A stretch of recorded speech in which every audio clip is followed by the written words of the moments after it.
Good morning. My name is Liam Decker, and my pronouns are they, them.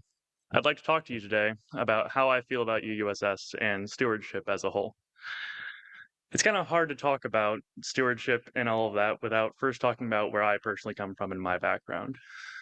I was fortunate enough to grow up in a wealthier family in a small town in Connecticut, and I'm very thankful for the ways that my upbringing was incredibly helpful. But were parts of it that I never understood as a child. One example is that my parents made sure that my siblings and I were always well dressed and in nice clothes and on our best behavior every time we went to church, so mass, and that there were harsh punishments if we acted out or complained about it. Those Sundays weren't the only thing that put me off from the Catholic Church, but they certainly didn't help. And I stopped attending services or mass very shortly after my confirmation. Another thing I never understood, though, was that they were always very, very tight lipped about my family's finances, to the point that my dad would get visibly angry at the mention of money at all. When I got a little bit older, I also got a lot of perspective when I learned that my parents had both grown up struggling with money, and I understood that they were tight lipped and obsessed with their appearances as a result of their own pasts with it, and believing that they needed to be perceived a certain way in order to belong. I understood my parents a bit better. By that time, I was also fairly well away from religious services of any kind. I was fairly convinced that religious services just weren't for me, and felt validated the more that I learned of the Vatican's stance on queer people. I stayed convinced until I was out of college and the pandemic was in full swing. I was struggling to have conversations and connection with other people at that time, so I had a conversation with a friend of mine about religion and its place in the community. And so they actually invited me to go to an online service for their hippie church. Their words, not mine.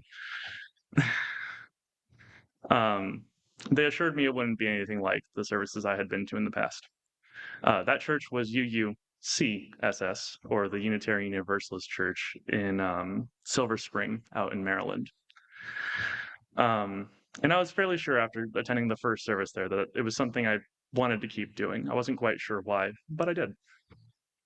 I continued attending those services for a while, and I only stopped going when I actually moved up to here from Texas, where I had taken my first full-time job. I went to a few different churches in this area before deciding that this one seemed like the best fit for me, and I joined not too long after in 2022, also joining the tech crew back there and the choir here. I remember that the entire experience from UUCSS to UUSS, and how important it was to me that the church I went to was comfortable with me being as I was slowly exploring gender and that process. I decided I wasn't comfortable moving through life as a man, and I'm still learning more about myself, but for now I'm happy to say that I am non-binary, or neither a man nor a woman. Exploring gender can be a complicated process for a lot of people, including people who are trans and non-binary, but other people too. And I've really appreciated that this community has helped me feel grounded and welcome. Feeling grounded has made my transition significantly easier, so I'd like to help other trans people and other young people feel the same. Whenever I see a young adult or a trans person visit for service, I try to make a point to introduce myself, and I'll frequently invite them to grab pizza with me and the others. We'll frequently go to Pizza King on J Street. I'd recommend it. The group of folks getting pizza has gotten a lot bigger over time, and it gives me a lot of hope for the future.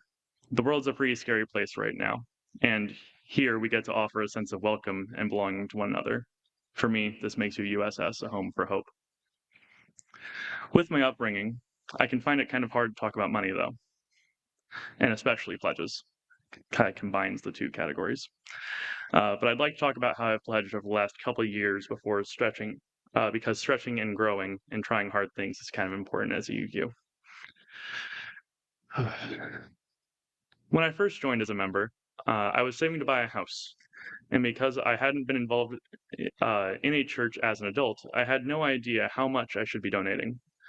I just kind of picked a number. I thought that $100 a month sounded good, or good enough.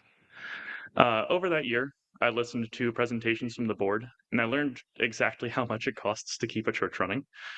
Um, and I realized that I could contribute a lot more while still accomplishing my financial goals. So last year, I increased my pledge by 50%. Um, and this past year, I was lucky enough that I changed jobs into a substantial raise. I could keep this to myself and save for a future, and I still intend to save money. Although I recognize that right now there is an increased need for explicitly trans and queer accepting spaces. So I'm doubling my pledge amount, with a bit extra to be over $4,000 in the Magenta group of pledges, as noted in the pledge materials. I hope that this community will continue to exist for me and other trans people and all those who need a home for hope in the future. Thank you.